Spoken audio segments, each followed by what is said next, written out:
Jesus saw the crowds, so he went up on a mountainside and sat down. His disciples came to him. Then he began to teach them.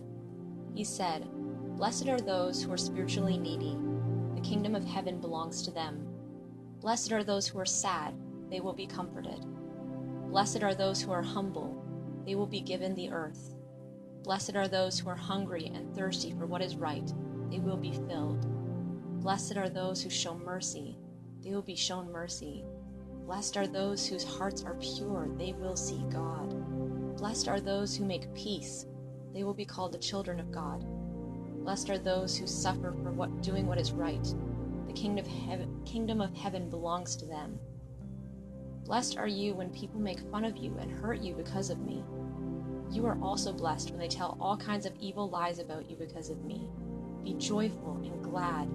Your reward in heaven is great. In the same way, people hurt the prophets who lived long ago. You are the salt of the earth.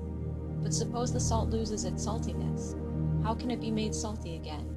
It is no longer good for anything. It will be thrown out. People will walk all over it. You are the light of the world. A town built on a hill cannot be hidden. Also, people do not light a lamp and put it under a bowl. Instead, they put it on its stand. Then it gives light to everyone in the house. In the same way, let your light shine so others can see it. Then they will see the good things you do, and they will bring glory to your Father who is in heaven. Do not think I have come to get rid of what is written in the law or in the prophets. I have not come to do this. Instead, I have come to fulfill what is written.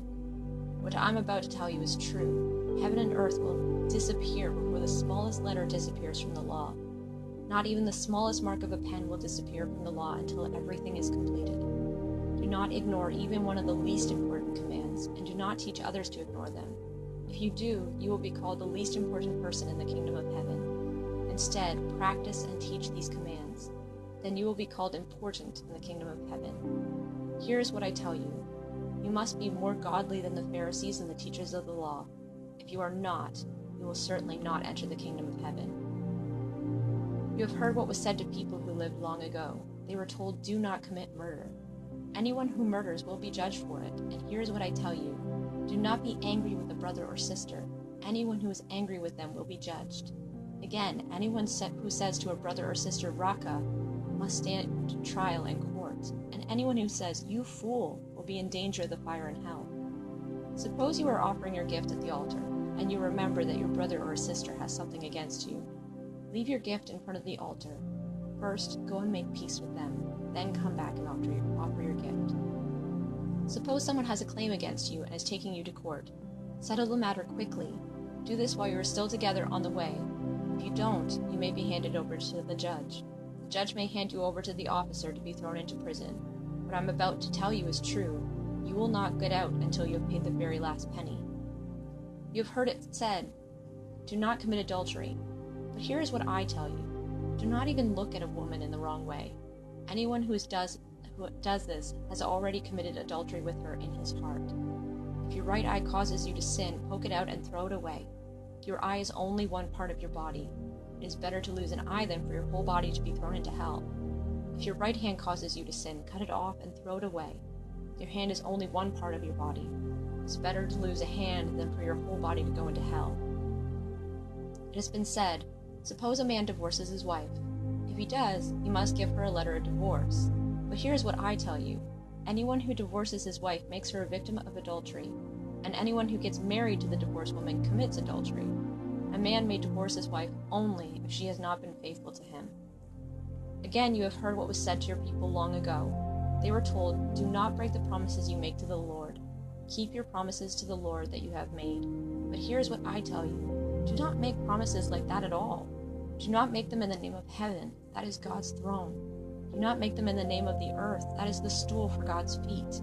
Do not make them in the name of Jerusalem. That is the city of the great King. And do not make a promise in your own name.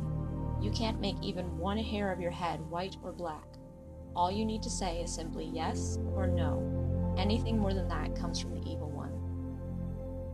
You have heard that it was said, "An eye must be put out for an eye, a tooth must be knocked out for a tooth."